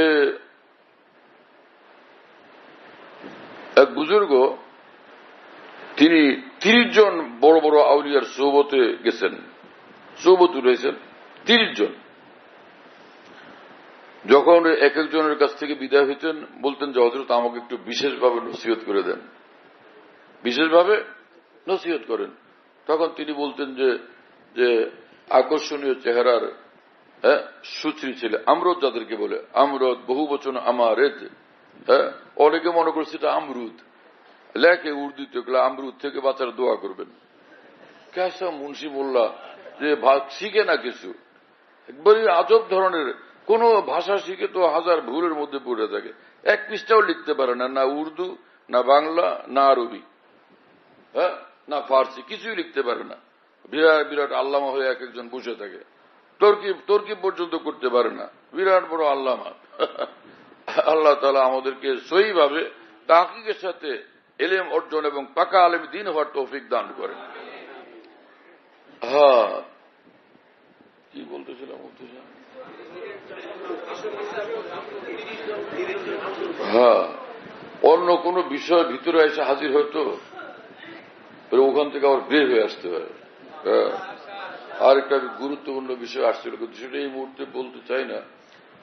তো 30 জন মানুষের কাছে গেছেন এই বুজুর্গ, 30 জন আউলিয়ার কাছে। প্রত্যেকেই শেষ মুহূর্তে নসিহত করছেন যে ভাই, আমরত থেকে আর আওরত থেকে নিজেকে রক্ষা করো, আমরত থেকে আর আওরত থেকে। সুশ্রী ছেলে পেলেদের থেকে, যারা কম বয়সী ছেলে পেলে অথবা দাঁড়িয়ে উঠলো এখনো তাদের মধ্যে চেহারার মধ্যে আকর্ষণ বিদ্যমান, এদের থেকে নিজেকে বাঁচাও এবং নারীদের থেকে নিজেকে, ভিন নারীদের থেকে নিজেকে হেফাজত করো, এই কথা বলছেন। তো তাহলে এই ক্ষেত্রে যারা মেয়ে মানুষ তাদের জন্য কি নসিহত হবে, যে তারা যেন এরকম সে বীর পুরুষদের থেকে, যাদের সঙ্গে পর্দা ফরজ, তাদের থেকে কঠিনভাবে নিজেকে হেফাজত করে। এটা তাদের উপরে দায়িত্ব হবে। আল্লাহর ওলি হওয়ার জন্য এটা জরুরি। আল্লাহ পাক আমাদেরকে কবুল করেন এবং তৌফিক দান করেন। হ্যাঁ, নজর হেফাজত করি, জান যায় 9 বছর, তার সারা জীবন আমল, তাহাজ্জুদ ছুটে না, এশাকে ছুটে না, প্রতি বছরের হজ উমরা ছুটে না, কিন্তু সব ঠিক আছে। নজর হেফাজত এত আমলের চেয়েও কঠিন আমল। হ্যাঁ, 10 লাখ হজ করা এত কঠিন না, যতটা কঠিন নজর হেফাজত করা, নজর হেফাজত করে চলা। পুরানা মানুষ যে বুখারী শরীফ পড়াইতে পড়াইতে জিন্দেগি শেষ, ফতোয়া দিতে দিতে জিন্দেগি শেষ, ওয়াজ করতে করতে লক্ষ লক্ষ মানুষকে মুসলিম বানাইতে জিন্দেগি শেষ, কিন্তু এখন পর্যন্ত নজর হেফাজত তৌফিক হচ্ছে না। নজর হেফাজত এত কঠিন আমল, এজন্য যুদ্ধ করে নিজের নজর হেফাজত করা চাই, নারীদের থেকেও এবং আকর্ষণীয় চেহারার ছেলেদের থেকেও। হ্যাঁ, এই ক্ষেত্রে মানুষ বিভিন্ন রকম, কেউ ভিন নারীদের প্রতি এরকম মন আকৃষ্ট হয় না, কিন্তু সুশ্রী ছেলেদের প্রতি মন আকৃষ্ট হয়। কারো সে সুশ্রী ছেলেদের প্রতি মন আকৃষ্ট হয় না, নারীদের প্রতি মন আকৃষ্ট হয়। কেউ আছে দুটোটার প্রতি তার সমান তালে মন আকৃষ্ট হয়। কি কথা বুঝেন নাই? একদিকে হয় আরেকদিকে হয় না, ওর মুজাহাদা অর্ধেকটা কমলো, কিন্তু এর অর্থই না যে আরেকদিকে ছাড় পেয়ে গেল না, ওখানে ওর সাবধানতা জরুরি। কোনোভাবে সেখানে এই নিজেকে মানে নিজের শিথিল হয়ে যাওয়া, এটা শিথিলতার পথ অবলম্বন করা সঠিক না। নফস কা আজ কাহা দিলা দেখ আবি মরানি, গাফির ইদার হুয়ানি উস্তি উদার ডসানি। হ্যাঁ না, আকিউল উম্মতের তালিমকে খাজা আজিজুল হাসান মারজুব ছন্দের ভাষায় বলছেন, এই নফসের বীরদর সাপ এখনো মরে নাই, কিন্তু তুমি একটু অসতর্ক হইলে ও দংশন করেই বুঝবে। অনেক দিনের লম্বা মুজাহাদার আমলের কারণে অনেক সময় ভিন্ন খেয়াল, ভিন্ন পথ, মানে গুনাহের খেয়াল, গুনাহের পথে তেমন একটা নিজেকে না দেখার কারণে অনেকে কিন্তু এরকম মনে করে বসো, আলহামদুলিল্লাহ আমি তো আল্লাহর রহমতে এখন আর আমার কোনো সমস্যা নাই, এগুলা তো কোনো ব্যাপার না। এই পরে দেখা গেল আল্লাহ তার জম ধরা ধরছেন যে এখন কেমন লাগে, বলে আল্লাহ মাফ করে দেন, এখন মুজাহাদাই করব। কি কথা বুঝেন নাই? আজীব মামলা। রব্বুল আলামিন চান মুজাহাদা, তুমি এরকম বেফিকির থাকবে কেন? আল্লাহ পাক মুজাহাদা চান, তুমি আসো দুনিয়াতে আমার জন্য মুজাহাদা করো, মুজাহাদা করে দেখো আমি এটা চাই, আল্লাহ আমি মুজাহাদা করতে মুশকিল লাগে, এটা ছুটি দেন, এটা বলা যাবে? তাহলে বলা না গেলে তো কাজী হলো আল্লাহ দিনে যা দুফিনা, কাজী হলো মুজাহাদা, কাজী হলো মুজাহাদা, কাজী হলো মুজাহাদা। মুজাহাদার মানে নফসের নাজায়েজ চাহিদার বিরুদ্ধে চলা, নফসের নাজায়েজ চাহিদার বিরুদ্ধে চলা এবং নফসের যে দ্বীনি কাজে শিথিলতা করে, এটার বিরুদ্ধে চলা, এই এই দুই বিরোধিতা, এটা হলো মুজাহাদা। যেখানে ফরজ ওয়াজিবের ক্ষেত্রে শিথিলতা আসে, এটা এই শিথিলতার বিরোধিতা করা, মুজাহাদা করা। আর নফসের হারাম চাহিদার বিরুদ্ধে চলা, এ এক মুজাহাদা। দুই মুজাহাদা নিয়ে চলতে হবে। মুজাহাদা কয়টা হলো? দুইটা। ফরজ ওয়াজিবের ক্ষেত্রে যে তাগাফুল তাকাসুর লাগে, আমল করতে ইচ্ছা হয় না, এটা পরোয়া করো না, তুমি করে ফেলো, আমল করে ফেললেই কামিয়াব। আমার তো নামাজ পড়তে মনই চায় না, মনই চায় না তো তুমি পড়ে ফেলো। পড়ছো, মন চাইল না, তারপর পড়লাম, বস পড়ছো তো তুমি কামিয়াব। এই মা বললেন যে তুই খা, তো তোর জন্য রাখছি আমি এক গ্লাস দুধ, না আমার মন চায় না। আর বাবারে খা, আমার মায়ের কথা রাখ, তো দাও, তুমি খুশি হবা। তুই খাইলো, এখন খাইলো তো এই দুধে কাজ করবে কিনা? ভিতরে গিয়া দুধে কাজ করবে না? হ্যাঁ, পানি খেলে যে লাভ হইতো, দুধ খেলে কি একই লাভ না? আরো অনেক বেশি লাভ। অনুরূপ ভাবে যখন মন চাইলো না, তারপরেও তুমি আমলটা করে ফেললা, লক্ষ কোটি পেয়ালা দুধ খাওয়ার চেয়ে বেশি ফায়দা হবে।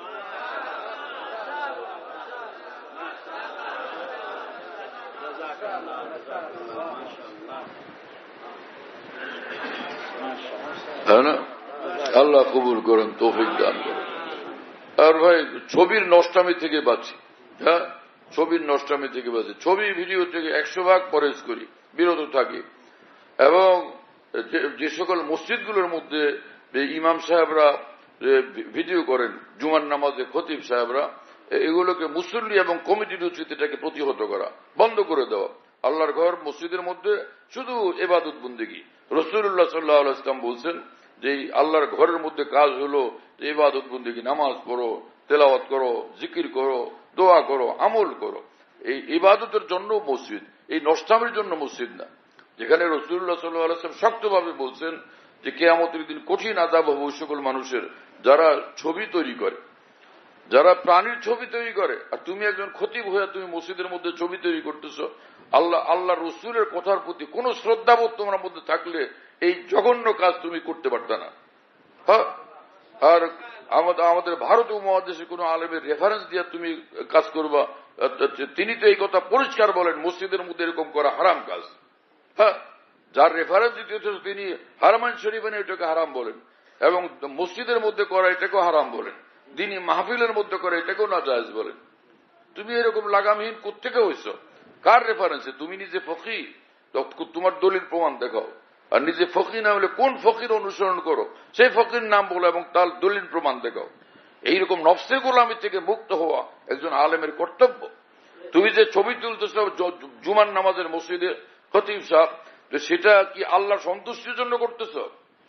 দুই জিনিসই জরুরি, একটা হলো ইখলাস, আর হলো সুন্নত শরীয়তের আমল, সুন্নত শরীয়ত মোতাবেক হওয়া। তোমার এই ছবি তোলা ভিডিও করার আমল, এটা আল্লাহর সন্তুষ্টির জন্য অথবা এটা সুন্নত শরীয়ত মোতাবেক? তো দুইটার একটাও না, তো কোন সাহসে এটা করতেছ? আর মসজিদ কমিটির লোকদের কি কাজ? যে এরকম চুপচাপ বসে থাকা। খতিব সাহেবের, আল্লাহর দিনের চেয়ে খতিব সাহেবের মর্যাদা উঠে। হ্যাঁ, লা তাআতা লিমাখলুক ফি মাসিয়াতিল খালিক। আল্লাহকে নারাজ করে কোন মাখলুকের অনুসরণ করা, আনুগত্য করা কোনোভাবেই জায়েজ নেই, বৈধ না। সব মসজিদ এটাকে বন্ধ করে দিবেন। কোন মসজিদের মধ্যে যেন এরকম ভিডিও হইতে না পারে, এটাকে বন্ধ করেন সকলে। সারা দেশব্যাপী, সারা দুনিয়াব্যাপী উদ্যোগ গ্রহণ করেন মুসলমানরা। বেবুজদেরকে কি করবেন? হ্যাঁ, আলেম যদি খোদা আল্লাহর ভয় থেকে খালি হয়ে যায়, সে বেবুজ মানুষ। এরকম বেবুজের ক্ষেত্রে এরকম সিদ্ধান্ত নিতে হবে। আমি এই কথা বলি না তাকে অপমান করেন, তাকে লাঞ্ছিত করেন। তার মধ্যে যেহেতু এলেম আছে, তার এলেমের প্রতি সম্মান প্রদর্শন দরকার। কিন্তু বলবেন যে না, আপনার এই কাজ আমরা মানব না, এটা আপনি করতে পারবেন, এটা বন্ধ করে দিলাম আমরা। আর মসজিদের যারা কমিটি, তাদের দায়িত্ব এটা। আর যদি তারা বন্ধ না করেন কমিটির লোক, তো তারা সবাই গুনাহগার হবেন।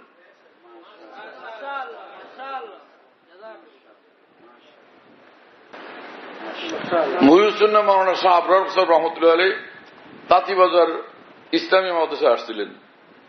খতিব হযরত মাওলানা উবাইদুল্লাহ জালালাবাদী রহমতুল্লাহ আলাইহি ছিলেন সেখানে। বড় বড় উলামা ইকরাম ছিলেন ওই মজলিসে। তো সেখানে জনাব হযরত মাওলানা আবরার সাহেব রহমাতুল্লাহ অভ্যাস ছিল তিনি এক জায়গায় গিয়ে চোখ বন্ধ করে মোরাকাবা করতেন না। একজন আলেম মানুষ, তার দায়িত্ব যেখানে যে ভুল ত্রুটি আছে, তিনি মুসলিউল উম্মাহ, তাই না, সমগ্র মানুষের যেখানে ভুল ত্রুটি মুসলমানদের, সেগুলো দেখতেন এবং সেগুলো সংশোধন করে দিতেন মুনাসিব ভাবে। হযরত এরকম তাকায় তাকায় দেখলেন, যেটা তার অভ্যাস ছিল, দেখলেন যে ফ্যানের মধ্যে ময়লা, ফ্যানগুলোতে ময়লা, তাদের এখানে ওখানে কিছু মাকড়ের জাল। তো শাহরদি বললেন, ভাই মুতাওয়াল্লি কোথায়? দেখেন মুতাওয়াল্লি সাহেব কোথায়? মুতাওয়াল্লি সাহেব যে ভাই আপনি মাদ্রাসার জন্য ফিকির করেন, টাকা পয়সার ফিকির করেন, এত খেদমত করেন, আর এই যে অপরিচ্ছন্ন এটা আপনি দেখভাল করেন না, আপনার দায়িত্ব না, এগুলো দেখভাল করেন নাই কেন, এগুলোকে পরিষ্কার করেন নাই কেন? মুতাওয়াল্লি বেচারা আসছেন, আইসা তো যে হযরত এখন আমি ঠিক করে এগুলো দেখবো, আমি এগুলো ঠিক করাবো, বস হয়ে গেছে। তো যিনি প্রধান জিম্মাদার তাকে তিনি তালাশ করছেন।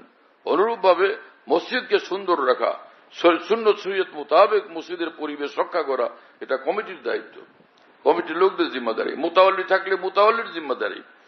লালকানগরে যে বাগাবাড়ি মসজিদ, সেখানে মসজিদের মধ্যে যে কোরআনে পাকগুলো সুন্দর তরতিবে ছিল না, সুন্দর তরতিব মোতাবেক ছিল না, এলো মেলো ভাবে ছিল। শাহ মাওলানা আবরার হোসেন রহমতুল্লাহ সেখানে আসছেন, ওইটা দেখে যখন হযরত মনে কষ্ট পাইতেছিলেন, আমি আগে গেলাম ওইটাকে তরতিব দিয়ে রাখার জন্য। হযরত বললেন, এখন রাখো, তুমি এখন করতেছো কেন, আমাকে কথা বলতে দাও। মোতাওয়াল্লি কোথায়? তো মোতাওয়াল্লি সাহেবকে ডাকলাম, হাজী কামাল সাহেব, আমাদের পীর ভাই। তো বললেন যে ভাই এইভাবে তরতিব দিয়ে সুন্দরভাবে রাখা হয় না, এগুলি ঠিক করা। যে হযরত, যে আমি এগুলো ঠিক করবো, ভুল হয়ে গেছে। হযরত খুশি হয়ে গেছেন।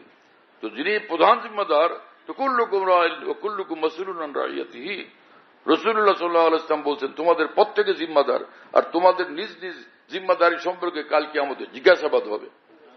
তো এটা আমাদের করতে হবে না?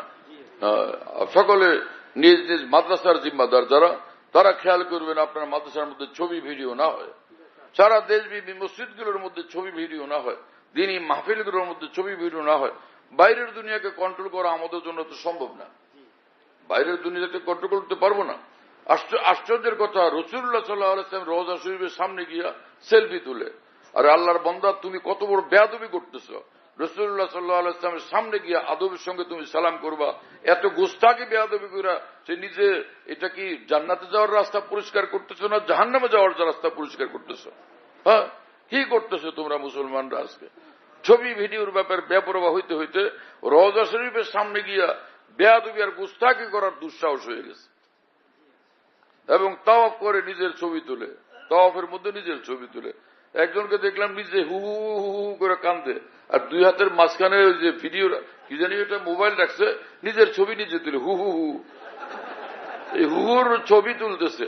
জাহেলের চরম, কেসা জাহেলের জাহেল। হ্যাঁ, সমস্ত জায়গাতে এই মোবাইলের আর কম্পিউটারের ছবি দিয়ে যত বেসুমান নষ্টমী, আর সেটাকে অনুমোদন দেওয়া আলেম মানুষের কাজ হইতে পারে?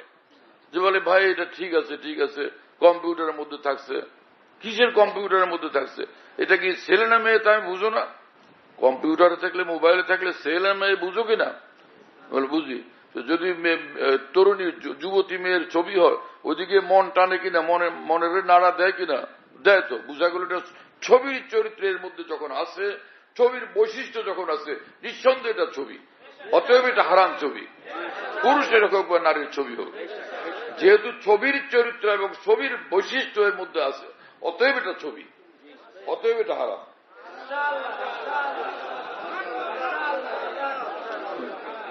অর্থাৎ হাকিকতের সুরতের কি সুরত, খালি সুরত নিয়ে তো কোনো কথা না।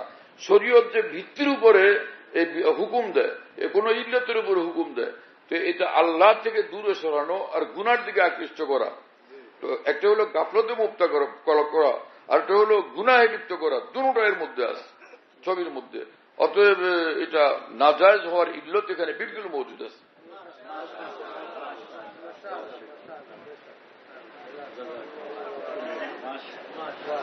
ওনারা কি এই কথা মনে করছেন কিনা যে ছবি তখন হারাম হবে যখন এটাকে সেজদা করার মতো হয়? নাউজুবিল্লাহ তাআলা মিন যালিক। যে প্রিন্ট করা ছবি, তো সেটার উপর সেজদা করে কে? প্রিন্ট করা ছবি কি নাজায়েজ না? প্রিন্টেড ছবি তো সকলের নিকট হারাম, সেখানে তো কোনো জায়েজ বলার কেউ নাই। কিন্তু এখন তো ইসলামের খাদেমরা বেসুমার ভাবে তারা এরকম পত্রিকার মধ্যে নিজের ছবি দিতে থাকেন আরামসে। সেটা কিভাবে জায়েজ হয়? যে প্রথম গুনাহ মনে করতে হবে গুনাহকে, তখন তওবা করার তৌফিক হয়। যখন পত্রিকাতে দিন রাত আলেম মানুষ আপনারা ছবি দেওয়াকে এরকম মনে করবে যেটা দরকার, এটা দরকার, এটা দরকার, এইরকম দরকার খাড়া করতে করতে দিন রাত গুনার মধ্যে লিপ্ত থাকতে হবে। ওই দিনের খেদমত থাকবে কোন জায়গায়? এই দিনের খেদমতের দ্বারা কাল কিয়ামতে আল্লাহ পাকের নিকট কোন পুরস্কার পাওয়া তখন কিভাবে আশা করা যাবে? আল্লাহ পাক আমাদেরকে বুঝ দান করেন, তৌফিক দান করেন।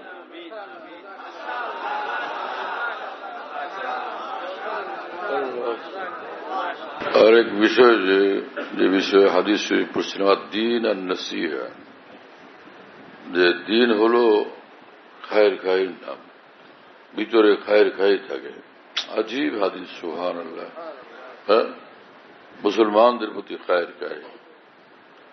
তো একজন মুসলমান যদি নিজের আত্মীয় স্বজনের মধ্যে বিপদে পড়ে, তো খায়ের খাইয়ের বিষয়টা কি? সেখানে খায়ের খাই কি গাফেল থাকা, না এখানে দায়িত্বশীল থাকা, সচেতন থাকা, দোয়া করা? হ্যাঁ, যদি নিজের এলাকার মধ্যে কেউ বিপদে পড়ে তো তার ব্যাপারে বেফিকির থাকা, দোয়া করা চাই, সাহায্য সহযোগিতা করা চাই, সামর্থ্য থাকলে সাহায্য সহযোগিতা করা, কমপক্ষে দোয়া তো করা চাই। হ্যাঁ, আর নিজের দেশ যদি বিপদে পড়ে তো সেখানে দোয়া করা চাই না?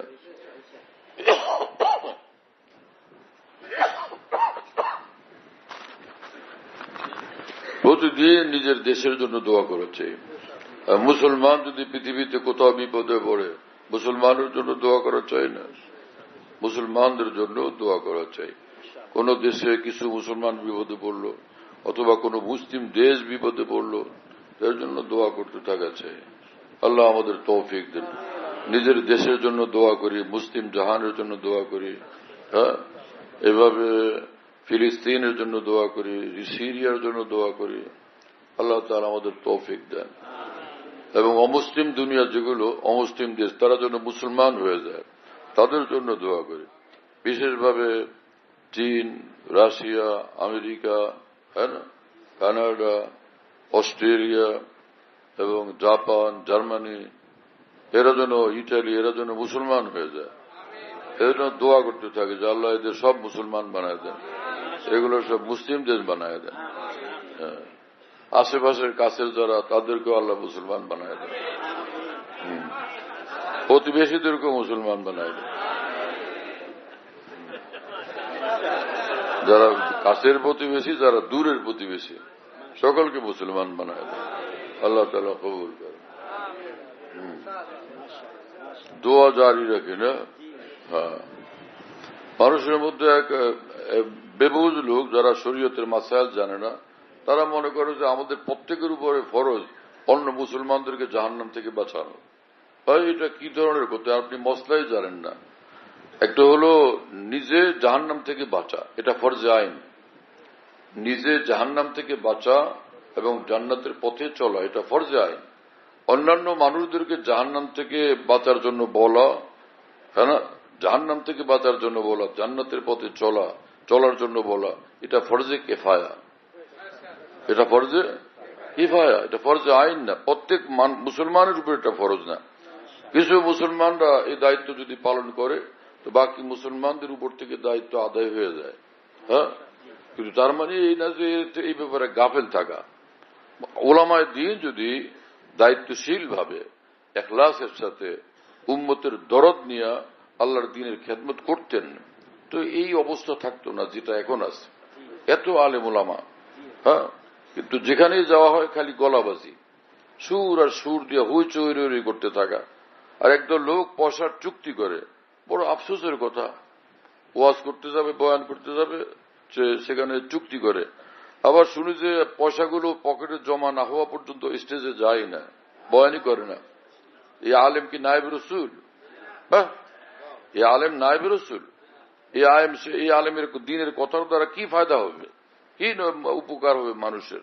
হ্যাঁ, জন্য ওলামাদের বিশাল অংশ এরকম যে নিজের চরিত্র বদলানো চাই, নায়েব রসুলের চরিত্র নিজের মধ্যে অর্জন করা চাই। আল্লাহর ভয় নিজের মধ্যে থাকে এবং আখিরাতের ফিকির থাকে, দুনিয়া দেওয়ার জন্য আল্লাহ যথেষ্ট, কিছু হালাল ইনকামের ব্যবস্থা থাকা চাই। এই ওয়াজ নসিহতকে এটা পয়সা উপার্জনের মাধ্যম না বানানো চাই। হ্যাঁ, যদি কোনো কেউ এরকম নেন আর তারা হাদিয়া হিসাবে এরকম কোনো ফান্ড থাকে ওয়াজের জন্য আর সেখান থেকে দেয়, তো শুনছি যে আমাদের কিছু ওলামা ইকরাম মুফতি সাহেবরা বলছেন যে এটা নেওয়া যায়। তো সেটা নিলে তো সেটা এইভাবে তো না নেওয়া, যে চুক্তি করে নেওয়া, চুক্তি করে হাদিয়া চুক্তি করে নেয়। যা ডাক্তার সাহেব আপনার বাসায় দাওয়াত দিচ্ছেন, আসবো হাদিয়া শর্তে 10,000 টাকা হাদিয়া দিবেন, এটা কোন সিস্টেম? তাহলে ওলামারা এত নিচে কেন নামবেন? ওলামায় দিন যদি হন, আপনি এত নিচে কেন নামবেন যে মানুষের কাছে চুক্তি করে তারপরে আপনি ওয়াজ করতে যান?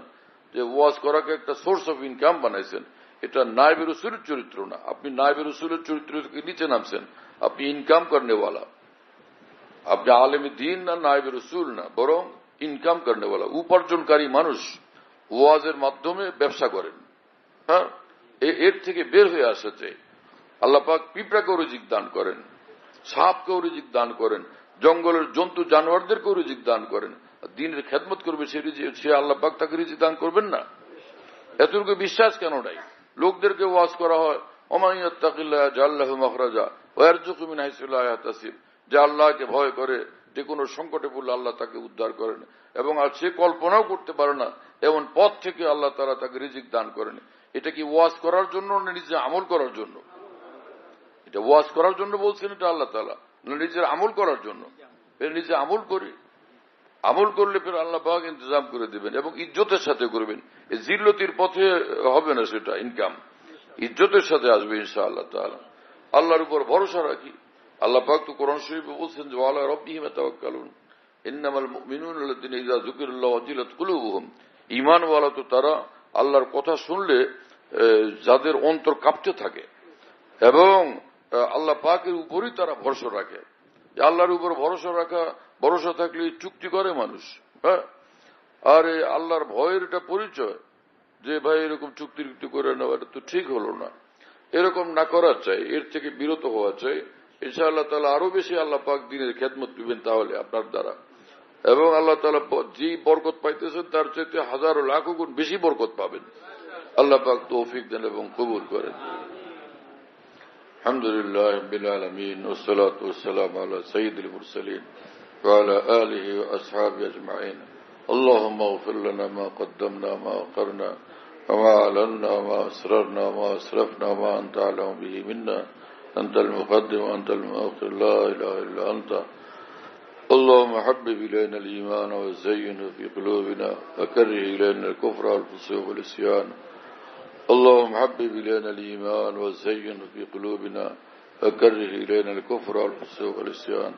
اللهم آت نفوسنا تقواها وزكها أنت خير من زكاها أنت وليها ومولاها. اللهم ربنا آتنا في الدنيا حسنة وفي الآخرة حسنة وقنا عذاب النار. اللهم طهر قلوبنا عن غيرك ونغفر قلوبنا بنور معرفتك أبدا. يا الله يا الله يا الله. আল্লাহ আমাদের সকলকে মাফ করে দেন, সমস্ত মুসলমানকে মাফ করে দেন। আল্লাহ আমাদেরকে আল্লাহ ওয়ালা বানায়া দেন, আল্লাহ ওয়ালা বানায়া দেন, আল্লাহ ওয়ালা বানায়া দেন।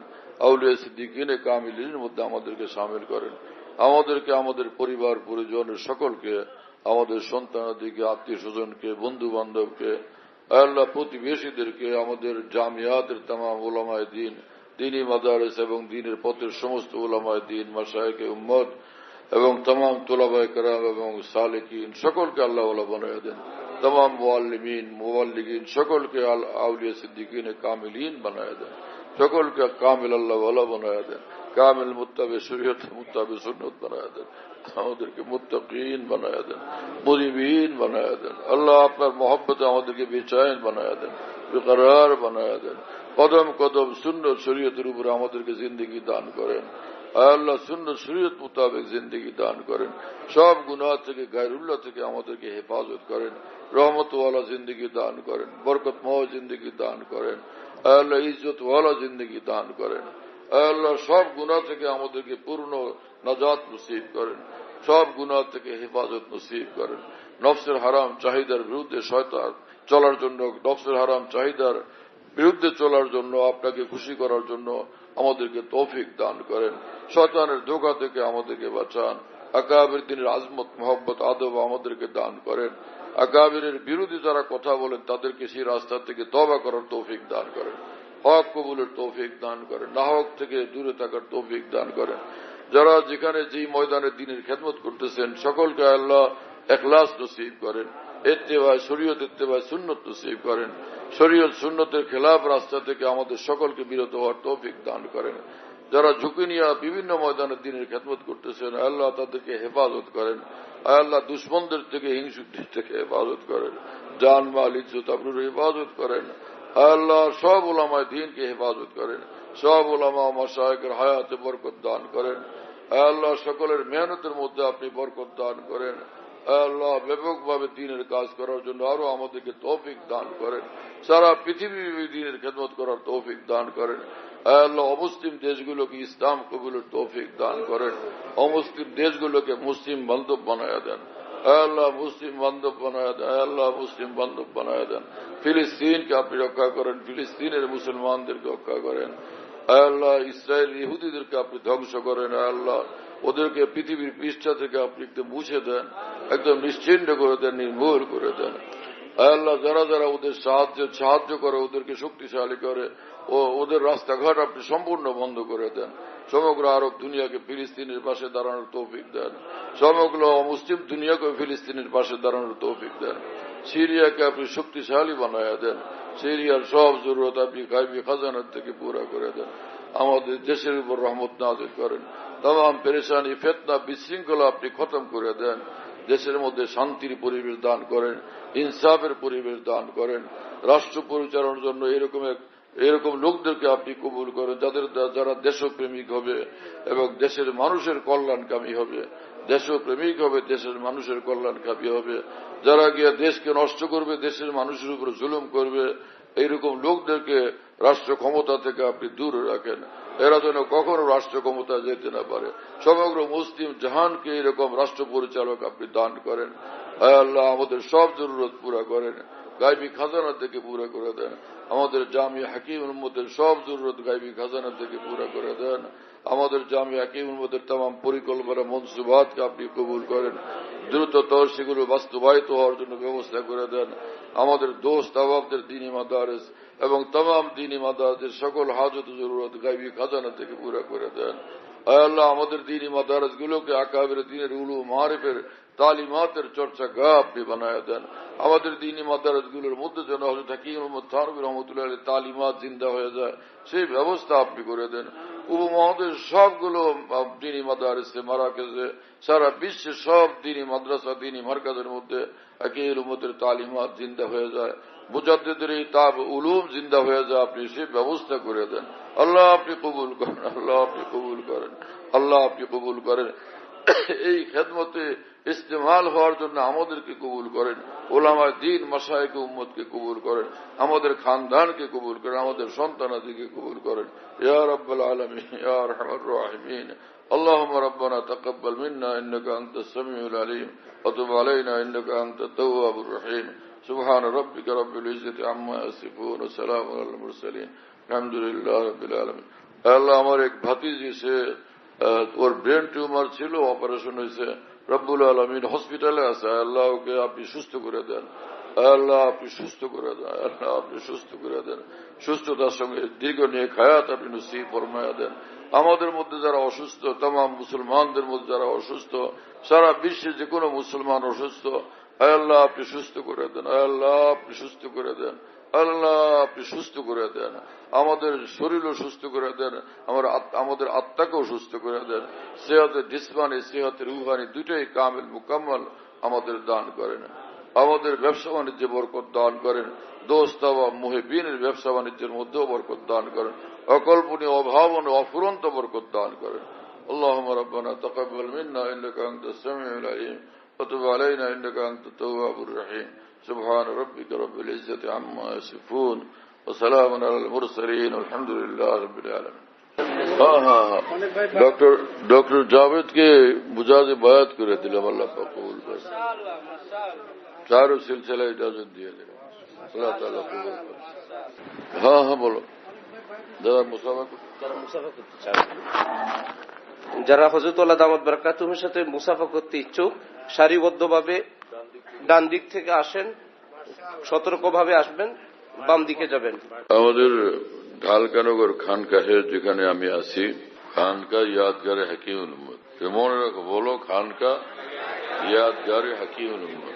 হাকিমুল উম্মতের স্মৃতি এখানে, হাকিমুল উম্মতের কথাবার্তায় আলোচনা হয় আলহামদুলিল্লাহ। একটা নাম, কিন্তু তামাম আকাবের কথাই আলোচনা হইতে থাকে আলহামদুলিল্লাহ।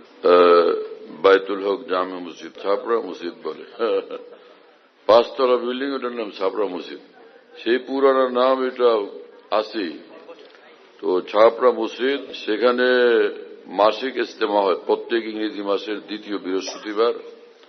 আসর থেকে শুরু হয়, রাত 10টা পর্যন্ত, 10:30 পর্যন্ত হয়। তো ওখানে শরীক হওয়ার জন্য চেষ্টা করবেন ইনশাআল্লাহ। খানকা বিডি এই অ্যাপস, এটা খুলতে পারলে ওর মধ্যে বয়ান, কবিতা, বুকস ইত্যাদি সব একসঙ্গে পাওয়া যায়। ওই খানকা বিডি হলো এরকম, স্পেলিং হলো KHANQAH, এর সঙ্গে লাগালাগি বিডি, খানকা বিডি। এই অ্যাপসটা খুললে ওর ভিতরে বয়ানগুলো পাওয়া যায়। এটা ডাইরেক্ট শোনা যায় কি, এবং ডাইরেক্ট শোনা যায়। হযরতুল্লাহ দামাত বারাকাতুহুর বয়ান, যেখানে বয়ান করেন, সব বয়ান নেটের মাধ্যমে, টেলিগ্রামের মাধ্যমে পাওয়া যাচ্ছে। হযরতুল্লাহ দামাত বারাকাতুহু যখন বয়ান করেন, বয়ানটা আমরা দেশ বিদেশ থেকে, দুনিয়ার যে কোনো জায়গা থেকে আমরা পেতে পারি। এই জন্য মুফতি শহীদুল ইসলাম শাহ হুজুরের নম্বরে যোগাযোগ করবেন, 01715 80 18 69, 80 18 69, 01715 80 18 69, যাতে মনে থাকবে ইনশাআল্লাহ সবার। 01715 80 18 69। বলো ভাই, 01715 80 18 69। অনেক সোজা তো ভাই, মাশাআল্লাহ, অনেক সোজা করে দিচ্ছে।